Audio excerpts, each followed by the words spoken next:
EduVerse PD Podcast, brought to you by ProEd Education Solutions, your on-the-go professional development. Hello, everyone.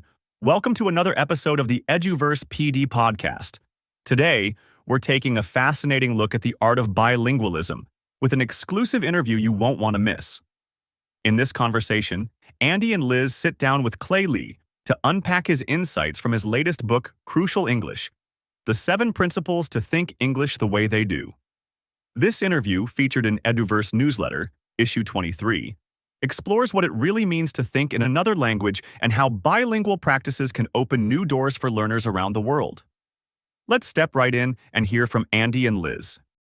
Welcome back. I'm Andy. I'm Liz, and we are your hosts. We're here again to cut through the noise, unpack some really fascinating ideas, and basically give you a shortcut to being well-informed.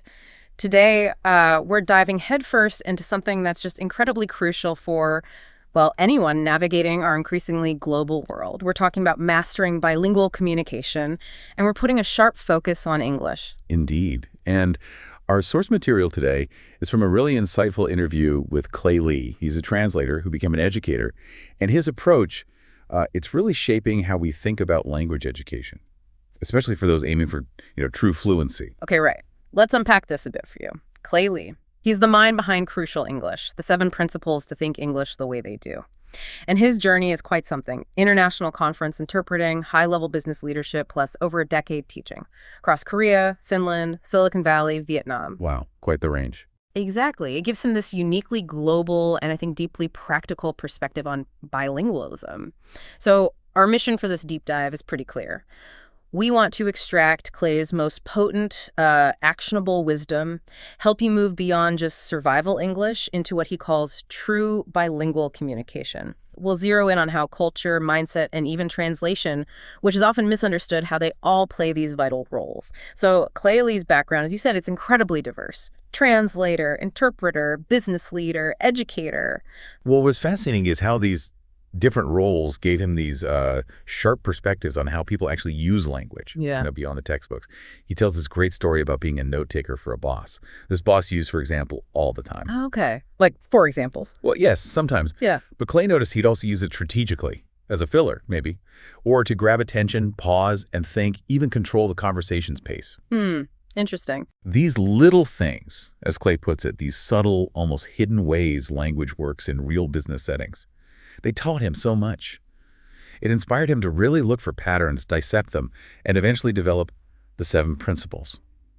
It was about understanding the purpose behind the words, not just the words. That's a brilliant point about observation leading to deeper understanding. Okay, so Clay defines 3 levels: casual, survival, and crucial English.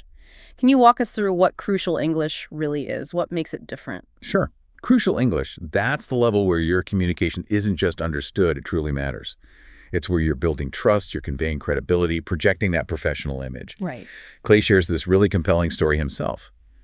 Clients thought he was American educated just from his emails and calls, long before they met him. Really? Just from writing? Yeah.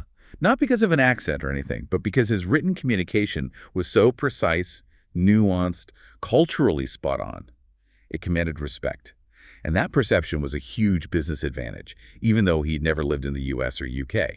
That's crucial English, inspiring confidence, building rapport. Okay, so it's way beyond just not making mistakes. Exactly. Yeah. And to clarify the others quickly, survival English is just that basic communication to get by. Ordering food, directions, simple transactions, you survive. Makes sense. And casual English is that first stage, practicing, maybe a bit fearful, maybe excited, experimenting, making mistakes, finding your voice, but without high stakes. The book, Crucial English, it aims to guide you beyond surviving or dabbling to really thriving with your English. Okay, that clarifies the levels. Now, many learners, and I've felt this too sometimes, feel like their English just gets stuck after years of study. It's so common, like hitting an invisible wall. What mindset shift does Clay suggest is needed to break through that plateau?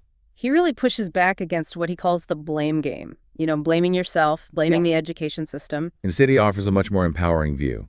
He points out that for many advanced learners, our passive skills, reading, listening, are often incredibly strong, much stronger than we realize. Use this great analogy. Think about a native English speaker trying to ace an advanced Korean test, like their SAT equivalent. It would be incredibly hard, right? Absolutely. So that shows our comprehension can be really sophisticated, even if our speaking or writing feels stuck. The real key, he argues, is language activation. Activation. Yes. It's not about cramming tons of new stuff. It's about learning to consciously, strategically turn that passive knowledge, all those words you understand, structures you recognize, into active speaking and writing. Building bridges between what you know and what you can use. Okay, I like that. Building bridges. And it leverages both your native language understanding and your existing English knowledge. That's what the 7 principles are designed to do. Unlock and activate what's already there. All right. That activation idea is really key. Let's dive into some of those principles then. One that really jumped out at me was begin with the culture. We often focus so much on grammar and vocab. Why does Clay say cultural mindset is just as crucial, maybe even more so?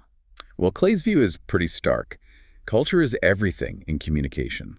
It shapes how we convey meaning, not just what words we choose. He gives this vivid example from his daughter's bilingual school in Vietnam. Emails from the administration, often written by Vietnamese staff.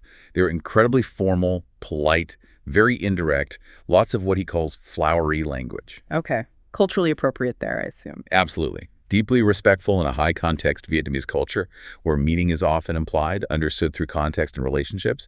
But to a Westerner, someone from a lower context culture, that same indirectness could accidentally undermine the message's sincerity or urgency. It might not land right. I can see that. So what's the solution? Become completely Western? No, not at all. He says the goal isn't to close the cultural gap that's basically impossible. Our cultural frameworks are too deep. The goal is to bridge it. Bridge it. Okay. Meaning you adapt your communication so your message has the same intended effect on your audience, whatever their background, while still respecting both cultures. So maybe you need to be more direct, giving feedback to a German colleague than a Japanese one, but still find a polite way in both cases. It's adapting delivery for impact, translating intent, not just words. I love that bridge analogy. It captures the balance perfectly. Impact, not just literal meaning. Okay. Another principle that intrigued me, reimagining the verb world. Learners often feel English is really noun heavy, right? Like make a decision instead of just decide. Yeah. How does Clay balance that with the, idiomatic verb-focused side of English? Right, that's a common perception. It touches on a key point. Clay definitely acknowledges the power of nouns. He calls them killer nouns. That's actually his 6th principle. Wait, now. Yeah. Nouns like decision, information. They act as strong anchors. You can attach adjectives efficiently, make a quick decision of great importance. They add descriptive weight. Very useful. Okay. However, reimagining the verb world, his 3rd principle, it's about something more fundamental. It's about mastering the core concepts of basic verbs and prepositional adverbs. Think make, break, take, give. English just doesn't work without these core verbs. Right, they're everywhere. Exactly. And when he says understand their essential look and feel, he means grasping their most basic fundamental meaning that stretches across uses. Like make often implies creating, causing make a cake, make a decision, make a mistake. Break implies separation, damage, stopping, break a window, break a rule, break a habit. Understanding that core essence rather than just memorizing lists of phrasal verbs lets you use them much more intuitively and flexibly. It activates your passive knowledge. That's fascinating. Focusing on the core meaning, the essence. Okay, Clay also challenges that really common advice. Don't translate. You hear it all the time. What's his take on the role of our mother tongue in building strong bilingual skills? Yeah, he tackles that head on. He clarifies that when teachers say don't translate, they often misspeak or maybe don't quite articulate what they mean.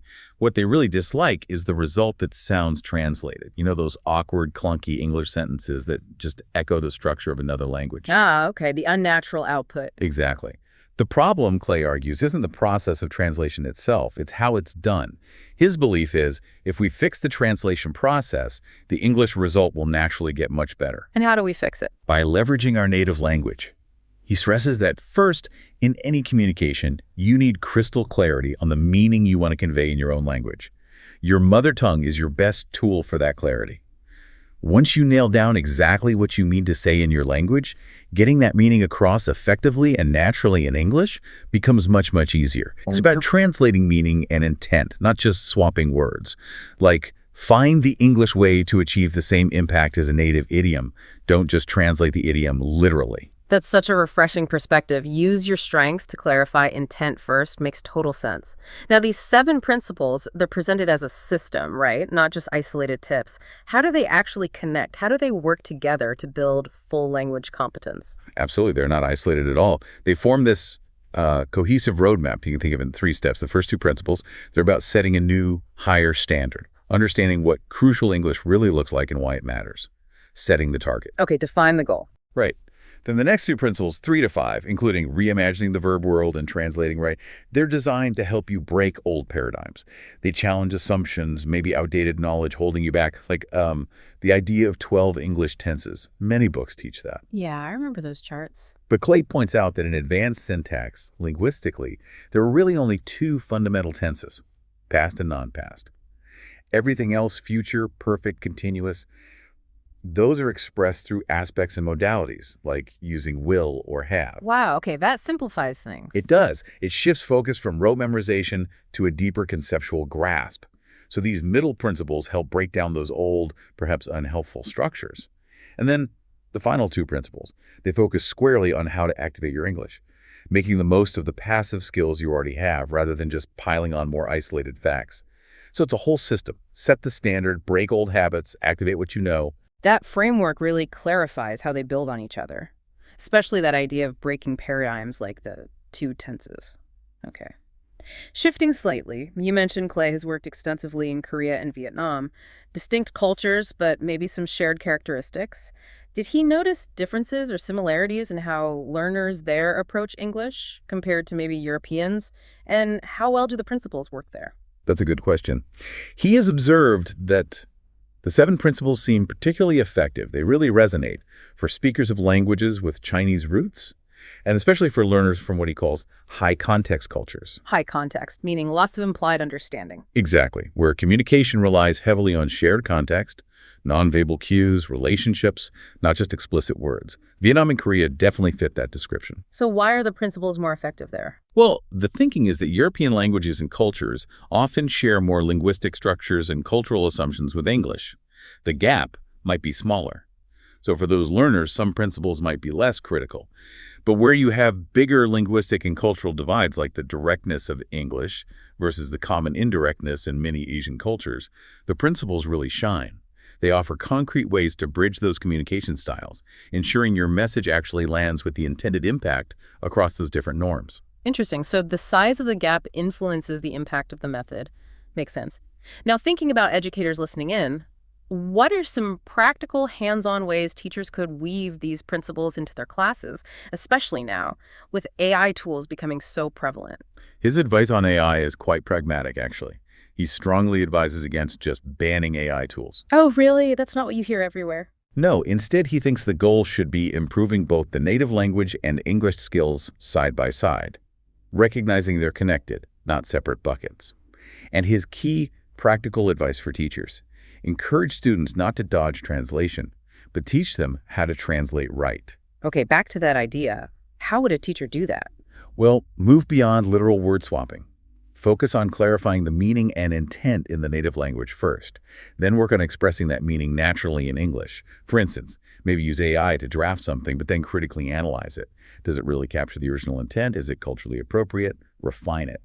Just shifting the focus to that meaning-centered translation process, he believes, can make a huge difference in activating students' language skills, turning passive knowledge into active use. That's solid practical advice for teachers navigating AI. Okay, finally, Clay's personal motto. The 4 L's: learn more, laugh more, love more, leave more. How does that philosophy shape his teaching, and maybe his view on the legacy we should build, especially regarding AI and literacy? It shapes it profoundly. He genuinely tries to make learning fun, engaging. He believes laughter and curiosity are vital for learning. He tells students, challenge me, banter, it's fine as long as learning is happening. It's very humanistic. I like that. And this connects directly to his view on AI. He sees this era as potentially a war for literacy. A war for literacy. Strong words. Yes, but he doesn't mean we should fight AI itself. He means we need to fight for the skills AI can't replicate. He wants future generations to use AI not just to get answers, but to provoke themselves, to push them to think critically, courageously, creatively. So use AI as a thinking partner almost. Exactly. He mentions tools like ChatGPT's study mode as steps in that direction, tools that encourage questioning, exploring counterarguments, not just spitting out facts. You could ask it to explain something, then challenge its own explanation. That forces you to think deeply. Because thinking, Clay deeply believes, is the backbone of true literacy. It's the critical skill for the future precisely because AI won't do it for us. We need to use AI to sharpen our own minds. Use AI to provoke thinking, not replace it. That's powerful. Okay, if listeners could take away just one single thing, one core lesson from Crucial English, what do you think Clay would want it to be? I think his core message is incredibly empowering. It's that Crucial English, true bilingualism, it's fundamentally a learnable skill. It's not some magic talent you're born with or just stumble upon.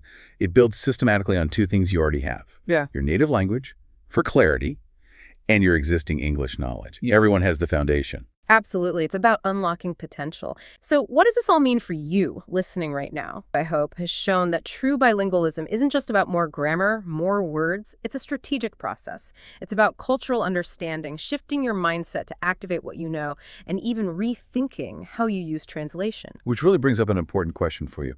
How can you start applying these principles, bridging cultures, reimagining verbs, translating right? How can you use these to activate your own passive language knowledge?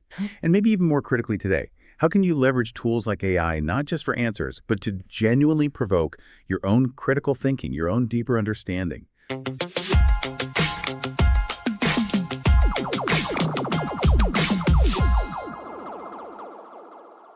What an enriching discussion about the art of bilingualism and the power of thinking in another language. A big thank you to Andy and Liz for guiding us through such a thought-provoking exchange. If you'd like to read Clay's full article, The Art of Bilingual, Think English the Way They Do, head over to our website and download EduVerse Newsletter, issue 23 now, on www.proed.com.vn/eduverse. It's filled with powerful insights and practical wisdom for today's educators. And don't forget, your ideas can make a difference too. If you have experiences, strategies, or reflections to share, consider contributing to EduVerse. Together, we can amplify diverse voices in education worldwide. Thanks for joining us, and we'll see you in the next episode of the EduVerse PD Podcast, brought to you by ProEd Education Solutions.